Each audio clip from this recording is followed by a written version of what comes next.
Kyle Whittingham says Cam Rising is well compensated and notes the price for good quarterbacks is around $1 million. How are you feeling about Utah's investment?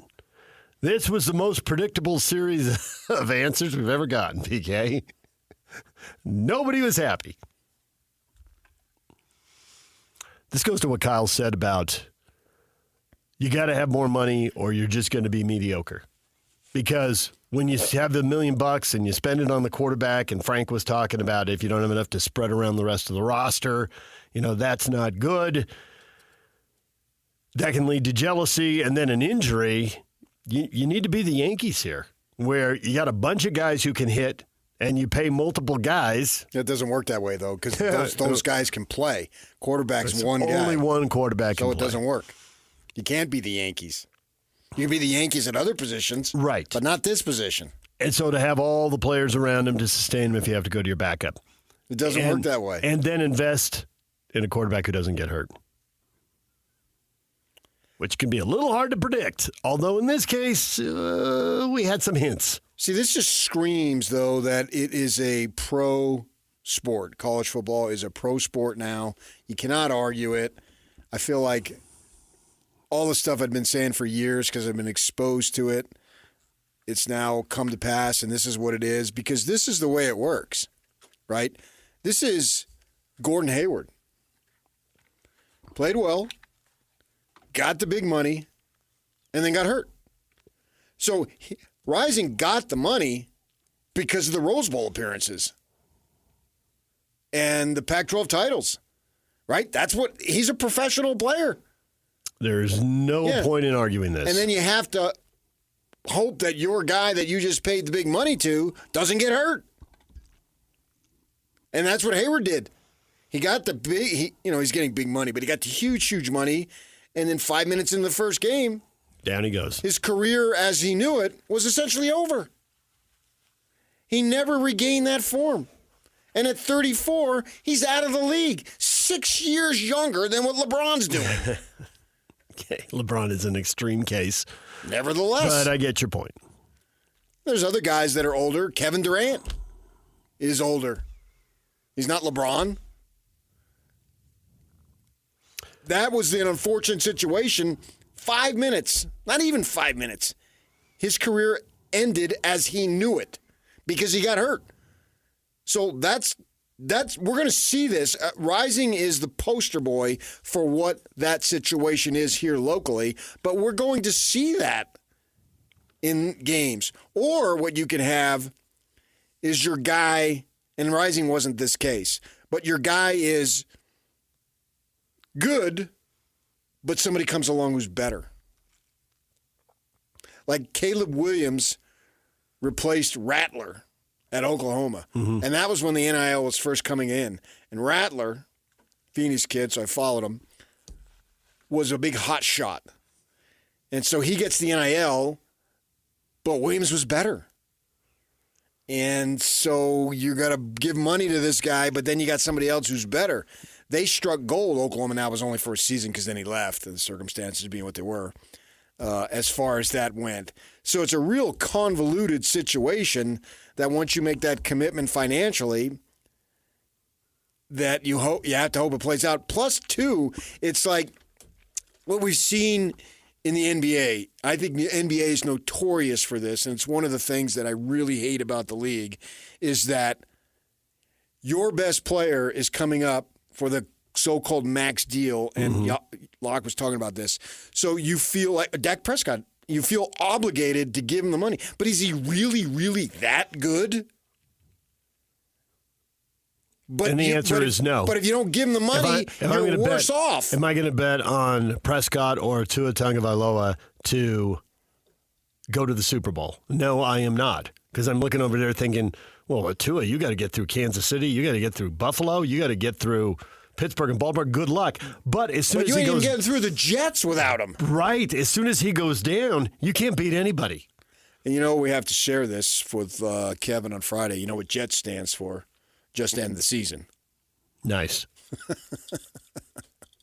So that is about where they are. You're right in now. a bind in these situations. If you don't do it, you're worse off. But if you do it, then you can you are build committed and you're not going to get any better because he's not as good. Can you build a roster like the Niners have done, as long as college football is the pro, we'll use pros as an example, where you have so many good skill players, the quarterback doesn't have to do as much? No, because Kyle says it over and over. And when he says things over and over, the truthfulness of those statements are about 99%. It's the game's most important position. So you have to have that. What they have to find a way is to stockpile it. But it's affecting everyone. Mm-hmm. I don't know what would have happened, but I do know the Sun Devils are averaging about 30 points.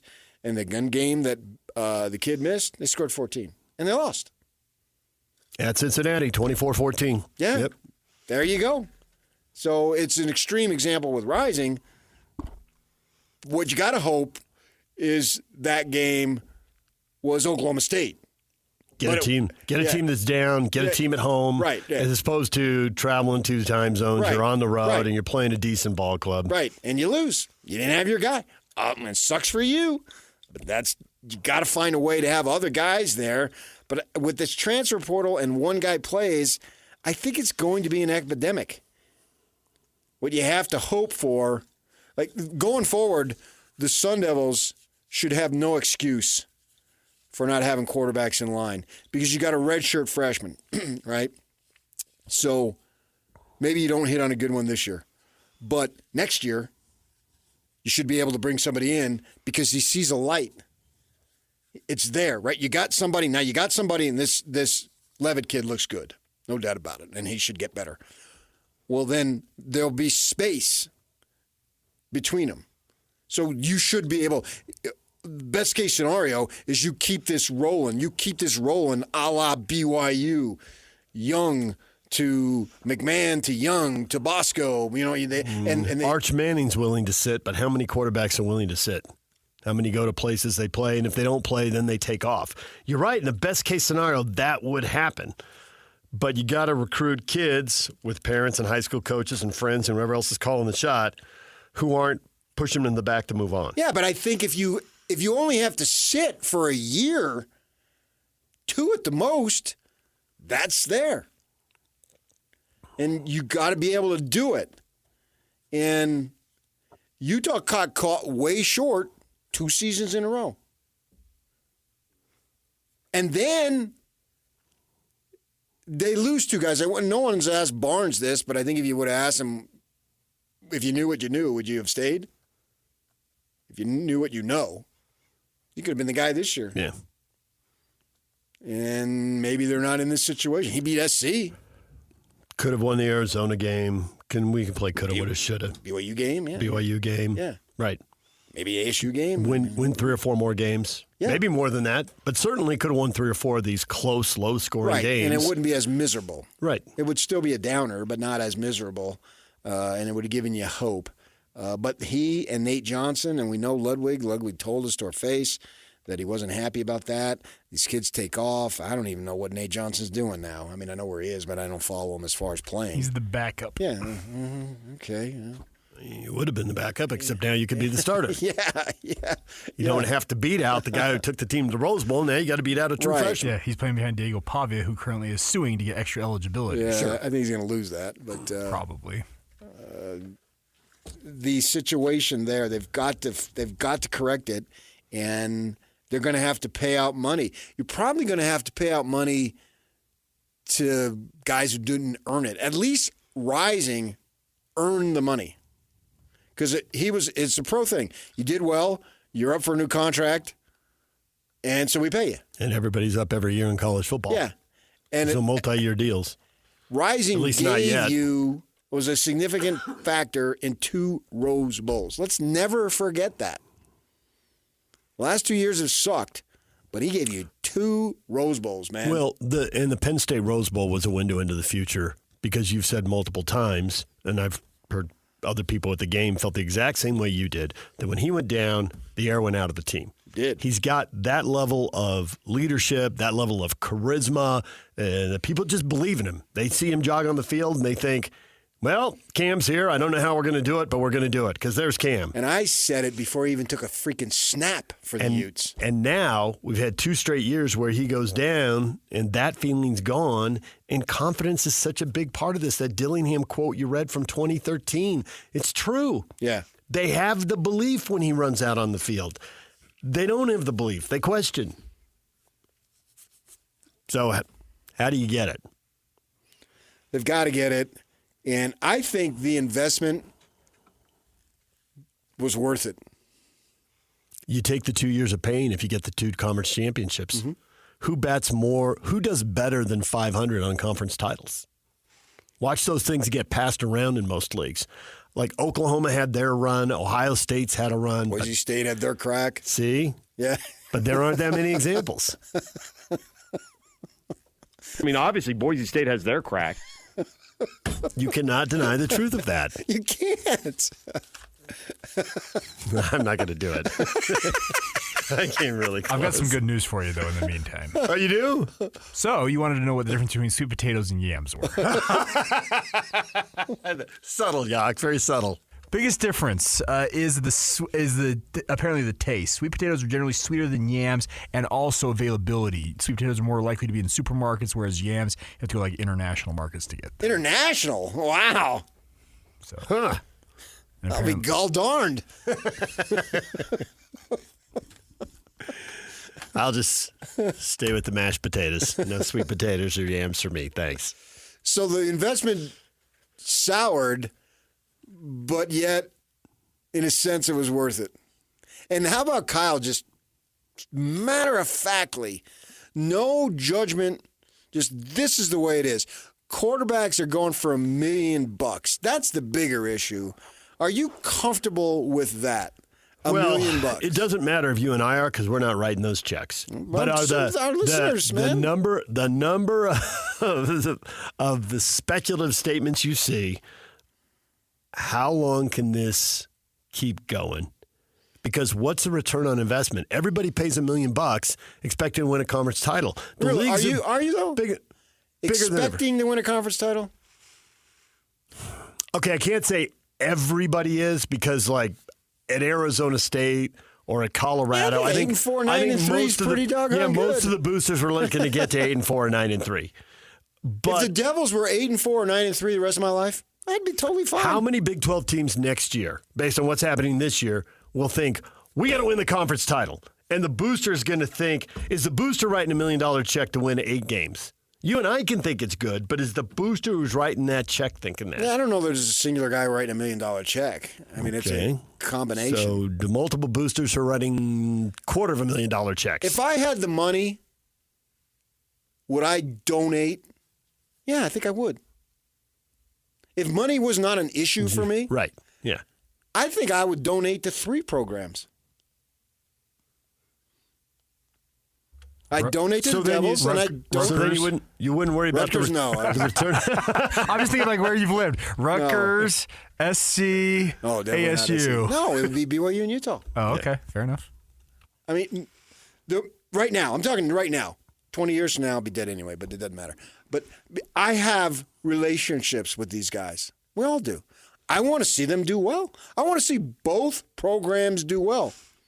And if I could help those guys that have been good to me for 2 decades plus, and I had the money, I would do it. But would I expect, maybe I'm different, but I expect them to go 10-0? No. I'm trying to help them be better because I like them. I personally like them. I got guys who call me on Christmas Day who are head coaches. I feel like you're contradicting yourself, and we're going to get to that next. Okay, Stay with us. all right. I want to hear this. So you would write checks to 3 schools if you were just swimming in the dough.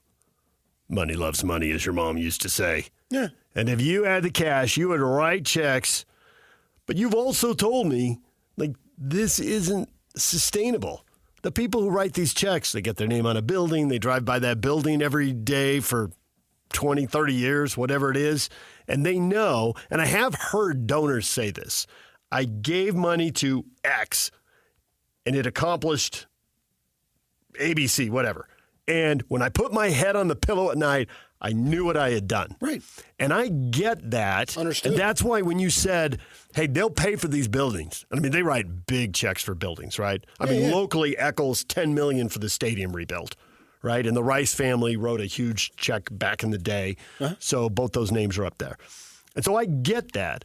A quarterback every year, some who are going to be good, some who are going to be bad, some who are going to get hurt and just not play. Now write that check again, write that check again, write that check again. But you're saying you do it. It seems contradictory. You immediately doubted people's willingness to do it. And when at first I thought, man, people are so into sports. Which is, as a society, there's a segment of society that is so into sports that they're going to do it. Thankfully. The more I thought about what you see, right? The more I thought about what you said, the more I thought, I can see people getting worn out because it's so long between 10-win seasons and it's so long between conference championships. You know, why are you going to keep doing that? Because I don't think that if I put myself in that position, I wouldn't be writing or giving money for conference titles. I'd be giving money toward, this is going to sound so freaking hokey, for the good of the community. Right? I'm going that to... actually doesn't, that may sound, okay, I'll give you that may sound hokey, but I don't think it is. Because actually, as soon as you say that, I heard that phrase come out of Larry Miller's mouth. He literally thought that way. I know he did. He said it. I was standing right there. And when he said it, the way he said it, I totally believed him. He was at a point in his life, he didn't need to lie to me. What was the point of that? And he was talking about investing in the team, and then the question was about, yeah, the team's down now, and people are bagging on you. You bought the wrong guy. You're a dumb owner. You're a cheap owner. And he said, that's part of the deal. You provide this to the community. You know, and he said it's why he bought the Jazz. We weren't here when he bought the Jazz. But he said, if we lost that community asset, when were we going to get it back? When is St. Louis or Oakland or San Diego getting the NFL again, right? LA, it took them 20 years to get it back. So if they move, so maybe there's something to that. That you're really a wash of money, it's a community asset, not money to a 21-year-old quarterback. Yeah. You can get romantic about sports, and it's more than the actual game. You know, the tailgating, the family, the friends, the experience, the travel, if you're fortunate enough to do that. And then you're looking at young men and women who have an opportunity to better themselves. And I'm not talking about some kid who's coming from a rich family. I'm talking about, in a lot of cases in sports, it might be a minority person, and they don't have it. And why shouldn't they have an opportunity? And here you got somebody who clearly would have graduated high school, would have had the academics good enough to get into a college, and they're probably not going to make, just statistically, they're not going to play professionally. But yet the experience that they can have can set themselves up, then set up their kids and the generation. I've been in these places in Los Angeles and the cycle of poverty, and I've been here and had kids in my friggin' home and saw what they went through and the cycle of intergenerational poverty and how much it beats you down. Yes. Day after day. Right. And it's so real. That was right down the hall of my house. And I saw it. And why wouldn't this kid have an opportunity? And then this kid has an opportunity, but then goes back to the poverty. And it's maddening.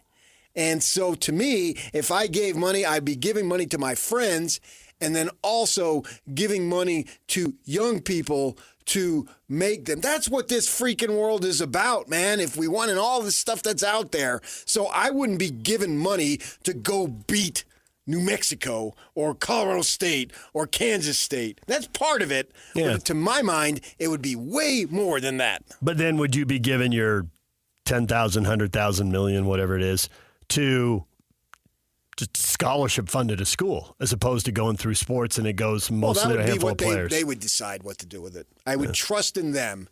If I knew guys as well as I know the coaches here, I would trust in them. And I know I've established a little bit of a relationship with the new athletic director at ASU.